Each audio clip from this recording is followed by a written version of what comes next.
Hebrews chapter 1.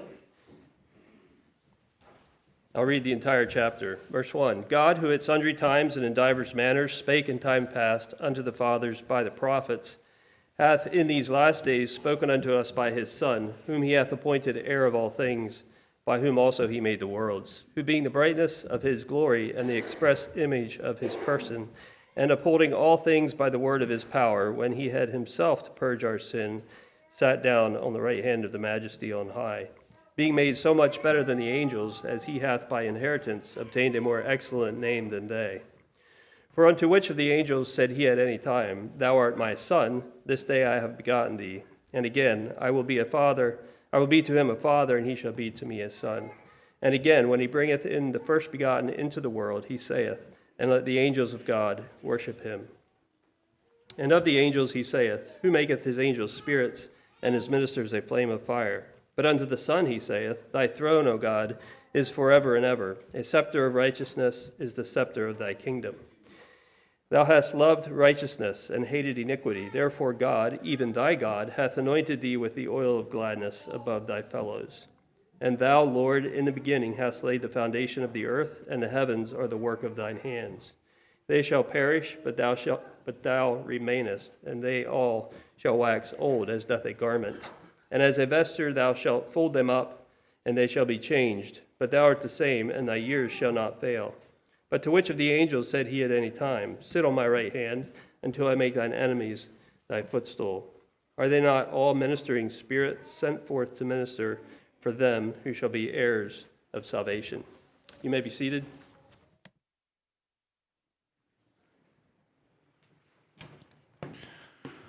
Good morning. Greetings in Christ's name this morning. The last time that I preached here, I preached on the subject about Satan, where he came from and some of his characteristics. This morning I thought I would preach about the angels as ministers of God. I'm sure we have all heard of where angels were present at just the right time to protect someone who's in danger, or that an angel appeared in someone's life offering them words or offering them encouragement. Maybe there are even some of you who have seen an angel or maybe even experienced the presence of an angel at some time. I know there are probably some others here this morning that are convinced that angels are busy watching over their children all day long. In my experience, I don't think that I can ever say that I ever met an angel or even seen one. But in many of the religions in our world today, they believe in the existence of angels. Buddhists, Islam, and Hindus all believe in some kind of angel or form of a spiritual being. Another thing about angels and these religions, especially thinking about Mormons and Islam, there was an angel. When it first started, there was an angel that visited the leader of that group. And that may I emphasize, that was a fallen angel. Therefore, if some of the false religions was started by a fallen angel visiting a certain individual, and they believe in the existence of angels, the truth about angels from God is twisted into something that it possibly is not. And we see images all the time about angels, or of angels, and I think most times those images that we see are incorrect. Also, I believe that we need to be careful of the stories that we hear about angels who visited people. While it may be a fallen angel or some other being that isn't from God. This morning, I don't want to spend time talking about the fallen angels, but on the angels that God sends to minister to His people. Angels in the Bible are mentioned over 300 times. God has a plan for the world, this world, and also for us that involves angels. We see that over and over in the Bible. Angels have a big part in God's plan. And I trust that we can be blessed and encouraged when we learn about the plan of God for us with His angels. This morning I want to be talking about the characteristics of angels, where they came from, what they look like, and what they're doing. And we'll be looking at some experiences in the Bible. People had angels visiting them, and also angels at the time of Jesus' birth, and angels in the future of our own lives as Christians. First of all, the characteristics of angels. What does the word angel mean? The word angel means a messenger. He is one who carries a message from the one who gave the message to the one who will receive it. An angel is one who is sent by God. He is dispatched by God. He does the work of God. Another word that we can use for angels that would describe what they are is ambassadors. They are ambassadors for God. The Hebrew word for angel in the Old Testament is malach. And this word is not only used for angels, but is also used for prophets delivering a message. And also is used for priests who also delivered a message. It is used to speak about John the Baptist when he was a messenger. And he was also preparing the way for Christ at his first coming. In the New Testament, the Greek word is angelos. In Revelation, we see this word that is used. And it is used to speak about the pastors when John was instructed to write the things that an angel showed him and to send that letter to the angels of the 7 churches. I believe the angels of the 7 churches that are mentioned here in Revelation are the pastors of those churches. But we can see different uses of the word angel in the Bible in both the Hebrew and the Greek, which gives us a better picture of what an angel from God is like. So the question, where do angels come from? We talked a little bit about this in my last sermon, but I want to address it again. Angels are created by God. Colossians 1:16 is speaking about Jesus, for by him were all things created that are in heaven and that are in earth, visible and invisible, whether they be thrones or dominions or principalities or powers. All things were created by him and for him. All things were created by Jesus. All things in the heaven. All things in heaven would mean that everything in heaven was created, including the angels. Angels are from heaven. So when were they created? We can't be sure when exactly they were created. The Bible doesn't mention them in the first week of creation. But if we look throughout the Bible, we can maybe gather clues that would indicate when they were created. We look at the meaning of angel, which means messenger. If they are messengers for God, they would need people to deliver the message to. Also, it says in Hebrews 1:14 that they are ministers to those who are heirs of salvation. They are ministers to the Christians, believers. These two thoughts, messengers and ministers, would indicate that they would have been created around the time that man was created so that they can fulfill their God-given duties. In Job 38:4-7, I'm going to read that. It speaks about, gives us a clue about when they were created. For where wast thou when I laid the foundations of the earth? Declare if thou hast understanding. Who hath laid the measures thereof, if thou knowest? Or who hath stretched the line upon it? Whereupon are the foundations thereof fastened? Or who laid the cornerstone thereof? When the morning stars sang together, and all the sons of God shouted for joy. In the Old Testament, the sons of God is often referred to as angels. And here it seems like the angels were present at the time of creation, shouting for joy at the work of God. So it seemed like we need to conclude that they were created sometime in Genesis 1, possibly in the very beginning of creation. Another question we could ask is, what do angels look like? I believe in our mind's eye, we picture an angel in a bodily form, clothed in a white robe, and with wings. Let's look at the Bible and see what it says about how they look like. Number one, they are spiritual beings. We can see that in Psalms 104:4. It says, who maketh his angels spirits, And also in Hebrews 1, in 7, verse 7 and verse 14, it says that they are spirits. So another word for spirit is wind. The angels are described like wind. And when we think about wind, and I don't know if we can do this or not, but if you look at the Hebrew word for angel in the Old Testament, different times it uses it as wind, if you look at it in the Strong Concordance. For example, when Noah was in the ark and it stopped raining, it says that God made a wind to pass over the earth so that the water would go down. Was the wind an angel causing the water to go down? Another time in Exodus, during the time of the plagues to the Egyptians, the Lord brought an east wind which brought locusts that plagued the Egyptians. And then it was a wind that took those locusts to cast them into the Red Sea.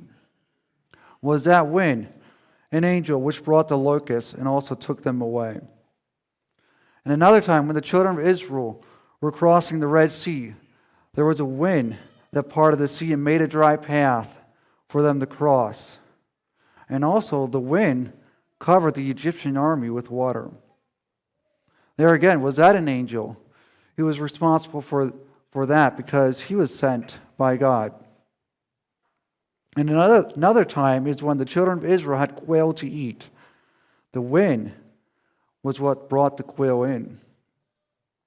Each one of these instances, the wind, or if it was an angel, it ministered in some way to the person or people that it was sent to.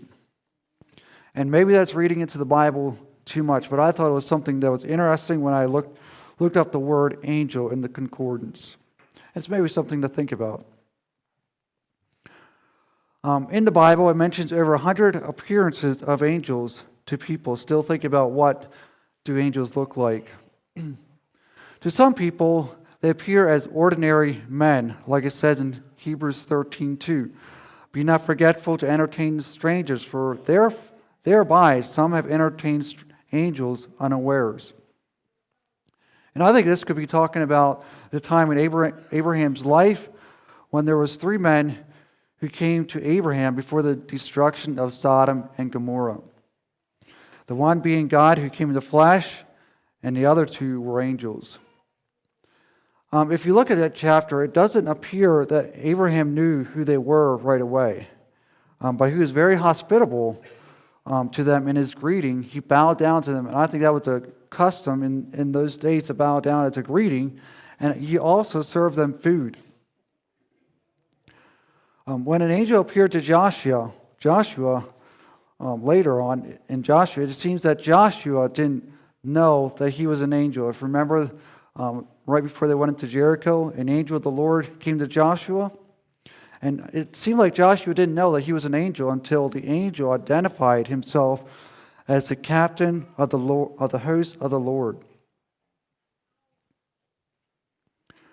Other times the angels appeared to men, they were like lightning, and their clothes were white as snow. We can see that different times in the New Testament. This was the case at Jesus' tomb. To some people, angels appeared as a flame of fire. In Psalms 104 and also in Hebrews 1, it refers to the angels as ministers of flaming fire. The angel of the Lord came to Moses in a flame of fire in a bush in Exodus. Elisha and his servants saw horses and chariots of fire when the Syrian army was chasing after Elisha. And when an angel was announcing to Samson's parents about the birth of their son, the angel ascended up into heaven in the flame from the altar that they had made. It doesn't appear like any of the angels that appeared to men on the earth had wings. But let's look at the angels, though, that are around the throne of God and see what they look like. I think these angels around the throne of God are a lot different. In Isaiah 6, in this passage, we see the seraphims above the throne of God chanting to one another. And if you look at the description, these angels had 6 wings. 2 of these wings they used to cover their face. And 2 more, they covered their feet. And with 2, they did fly. I believe the reason why they covered their feet and their eyes or face is because of what they were chanting to each other. Holy, holy, holy. They were always around by the throne of God, which God on the throne in all of his glory. And I think because of that, it caused them to cover their feet and their eyes because of his holiness. Ezekiel 1, we see another image or being that is labeled as an angel. Instead of calling it an angel, it is called as creatures. And we can find their description in Ezekiel 1, 5 to 13. And I'm not going to take the time to read it, because as we read it, our minds can hardly comprehend with what these creatures look like. We have never seen anything like it. But just a little bit about them, they had 4 faces and 4 wings. And if you look at Ezekiel 10:1, it says these creatures are the cherubims, as we see it, in Ezekiel 10:1. In Revelation 4, we see another angelic being, and they are called the 4 beasts. And we can see their description in Revelation 4, 7 to 8. And again, it's something that our mind's eye can hardly comprehend. They have eyes all around them, and they had 6 wings. And I think instead of beasts, it would be better to translate it as creatures. Just like the creatures in Ezekiel were around the throne, so we see that these creatures are also around the throne as well. And we see that these creatures are different than the ones in Ezekiel because of the amount of wings that they have. It seems like these 2 wings, or it seems like these 2 angels in Ezekiel and in Revelation are different than the common angels that are messengers to the earth. We can see that there are different kinds of angels, some that look like men, and also some that our minds can hardly picture. And I think these different angels have different responsibilities as well. It seems like that those who come down to the earth come in the appearance as a man, and those that are in heaven are like creatures. So another question we can ask is, how many angels are there? Does God have enough angels to fulfill his task that he's assigned to the angels? You know, we often hear of guardian angels. Are there enough guardian angels assigned to each person? And I don't know if that's exactly, if there's guardian angels or not, but some people think that. But the Bible doesn't tell us anywhere the exact number of angels that there are. In Revelation 5:11, it says that the number of them is 10,000 times 10,000 and thousands of thousands. In other words, there is countless number of angels. Yes, there is enough angels to fulfill the task that God has assigned to them. And in Hebrews 12:22, it says that there is an innumerable company of angels. There are a few times in the Bible that angels are referred to as stars, like in Revelation 1 and also in chapter 12. And I think it's a good comparison. There is no one who knows the number of stars in our universe. And I think so it is with the angels. They are innumerable.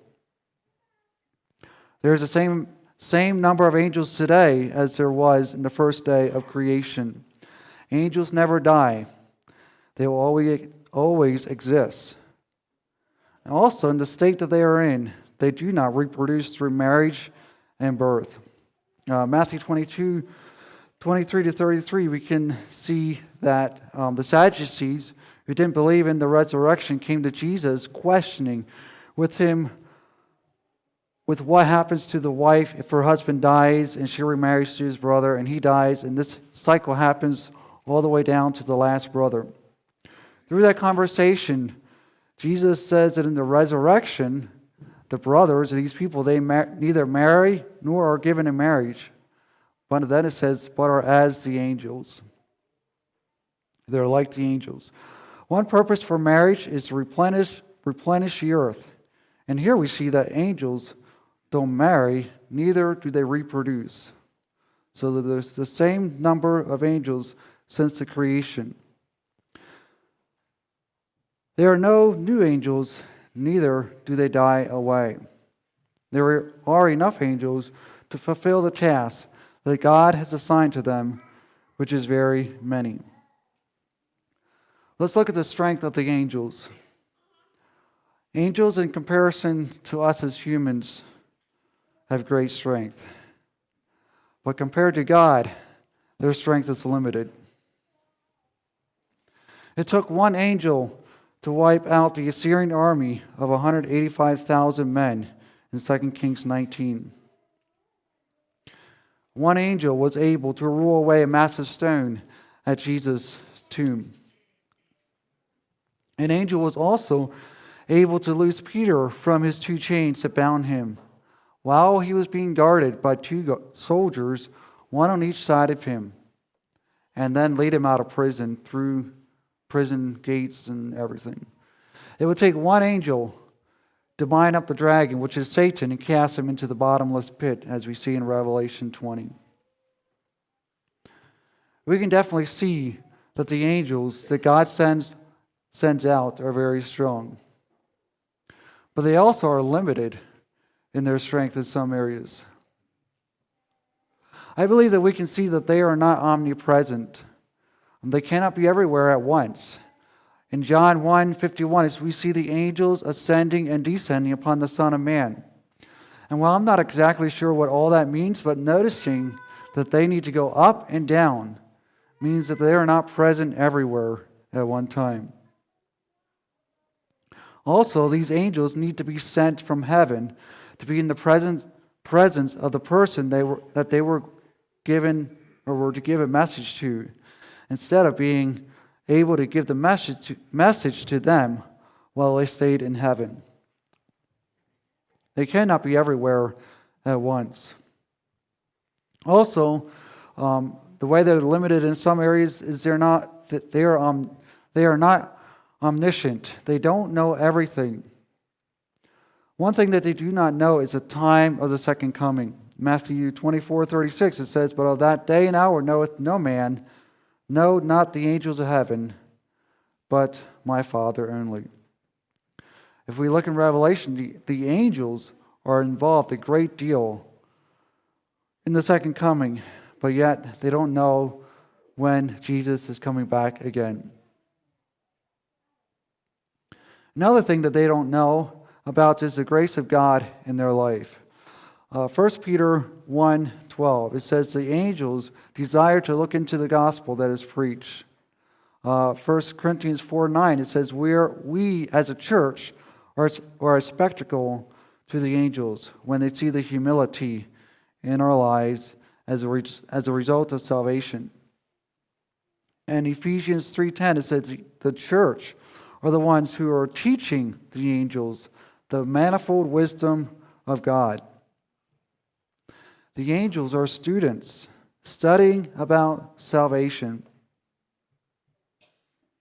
It seems to me that the angels who are constantly around the throne of God in all His holiness and beauty are amazed that us as humans who have sinned are worthy to be called a child of God in His holiness because of the blood of Jesus Christ. And they also know that one of them, Lucifer, had pride in his life, and that caused his separation from God forever. In the book of Revelation, different times where you see the 24 elders, the church, praising God, praising Jesus for their salvation, the angels are standing there not saying anything. And this, I think, is because they never experienced salvation.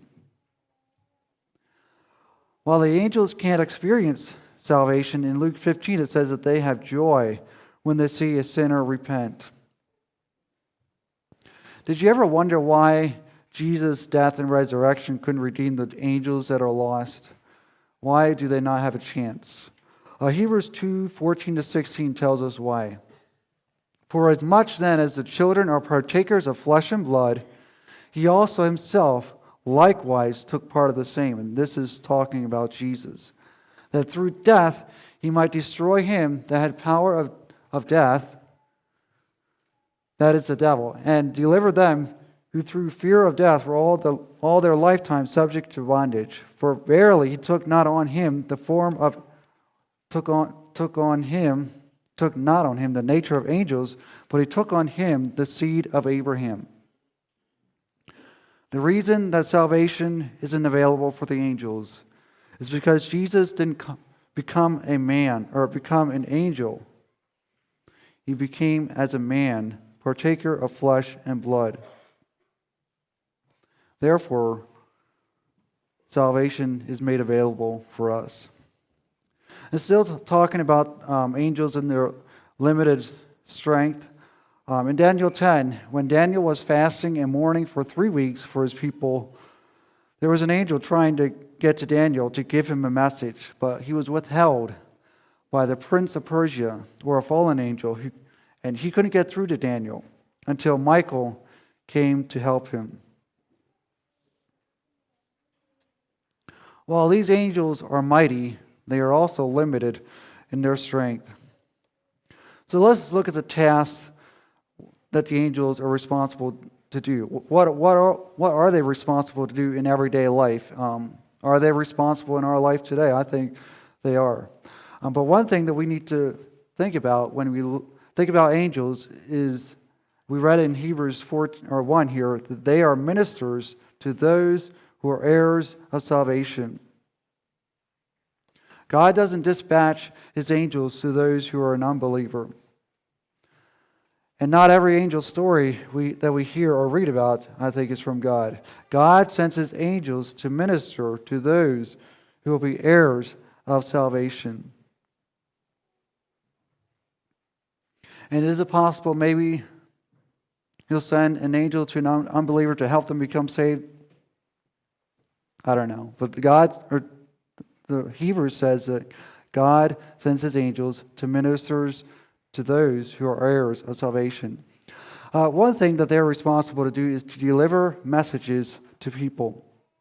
In Genesis 22, when Abraham took Isaac, his only son, to sacrifice him, an angel appeared to him to stop him from slaying his son. And we know the story. After Abraham offered the lamb instead of his son, the angel told him an important message. And this was the message.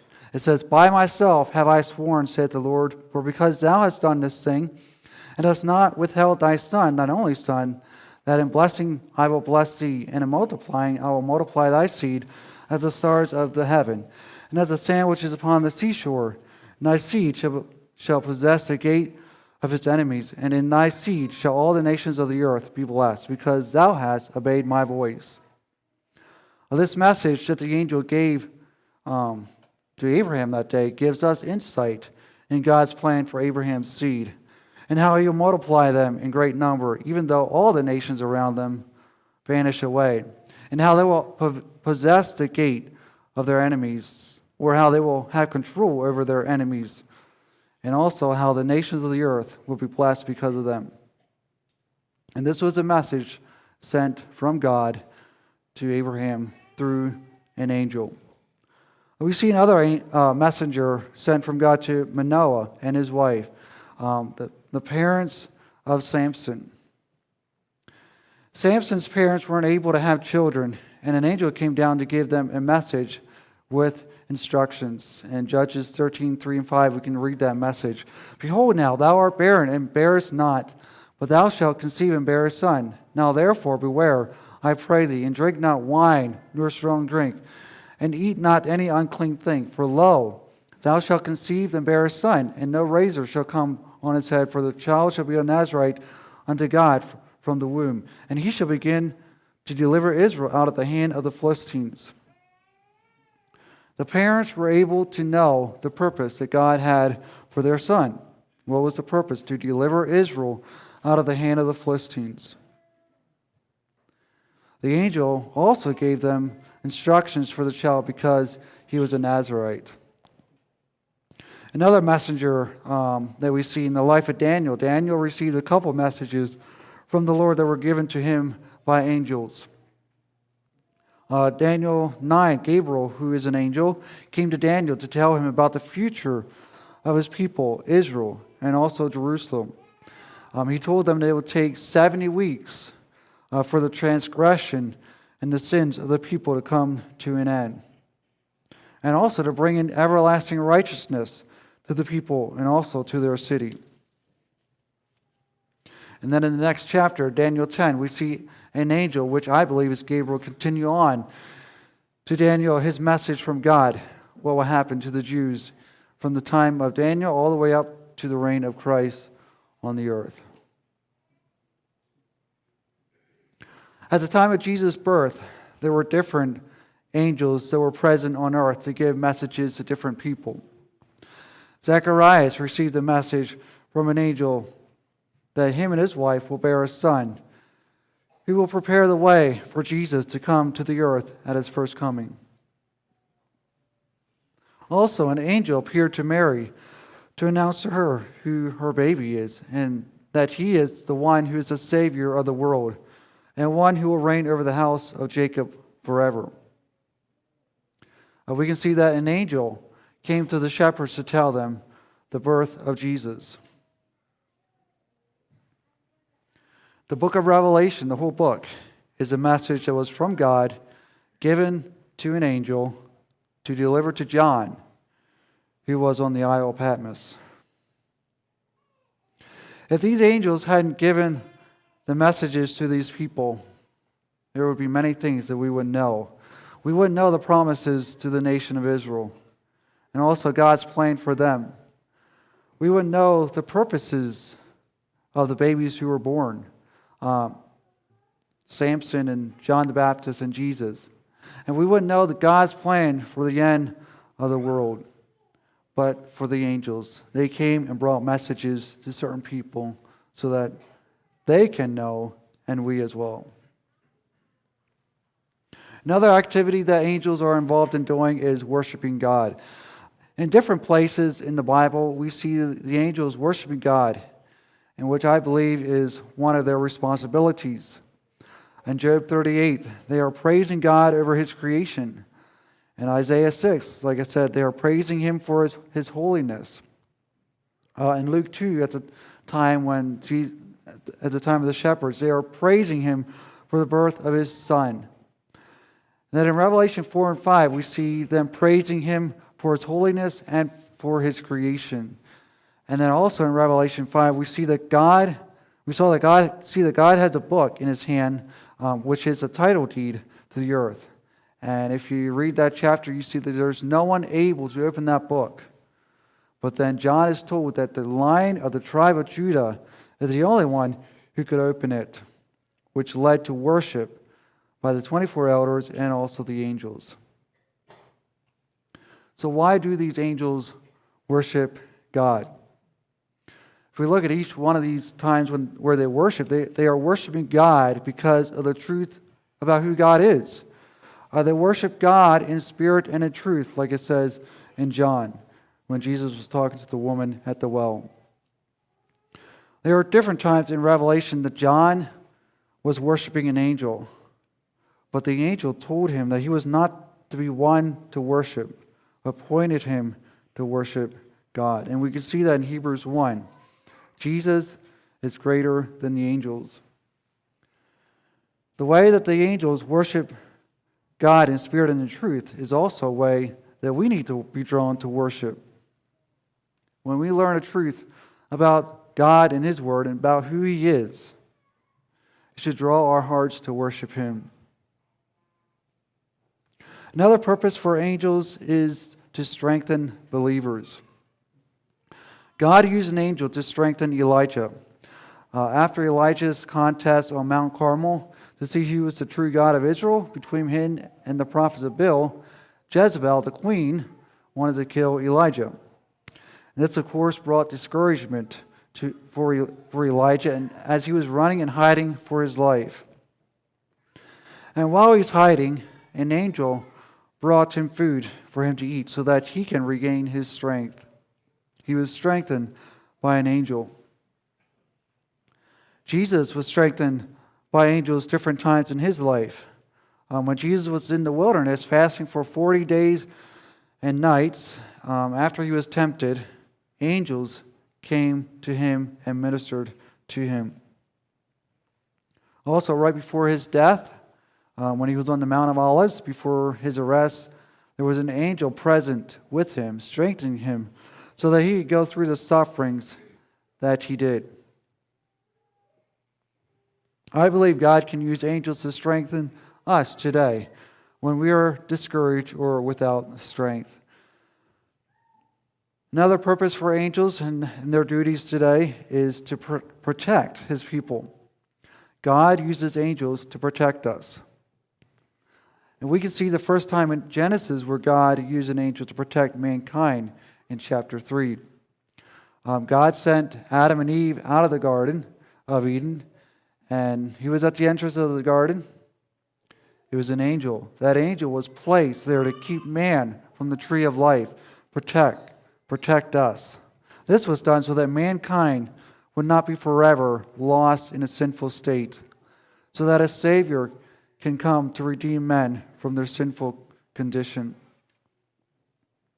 In Psalms 91, 11 and 12, it says, "For he shall give his angels charge over thee to keep thee in all thy ways.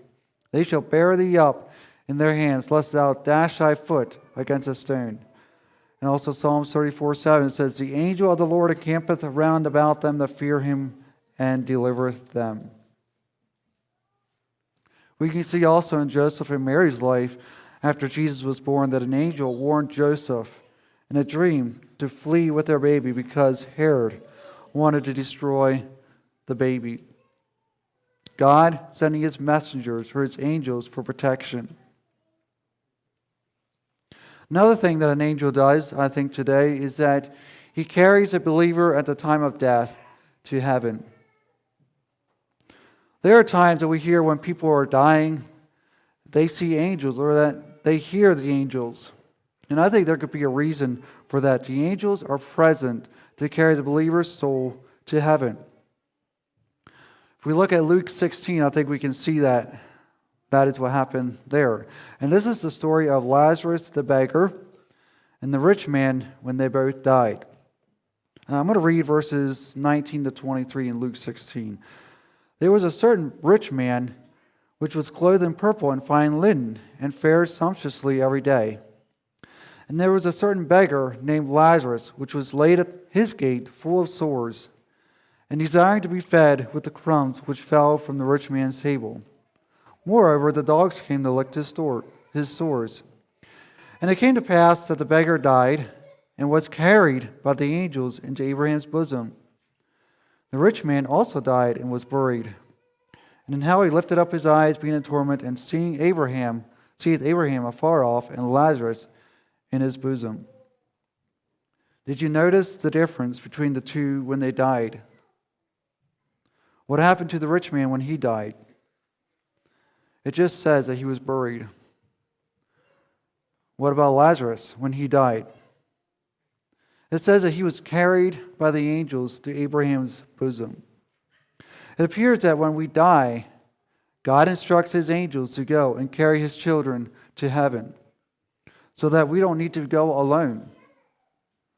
The rich man, he died alone. But not Lazarus. The angels were there with him. I find great comfort in that.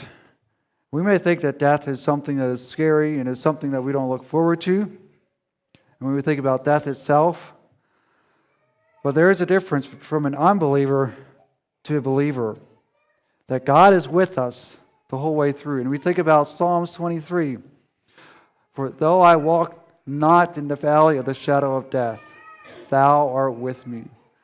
Death is only a shadow for the believer. It's not the real thing. For the unbeliever, though, it is the real thing. There is so much more that we could say about angels. Their involvement in our lives and God's plan for them during the rapture of the church, the tribulation, and the second coming of Christ. But I'm thankful for the work of angels. that God used to carry out His plan in protecting, encouraging, and allowing us to know things that otherwise there will be no information about. And without angels, we may not even have a Savior. But God protected. God told Mary that what was coming. And I believe because of the work of angels in people's lives, it can give us strength. It strengthens us in our faith in our Lord Jesus Christ. If you care to, let us kneel to pray.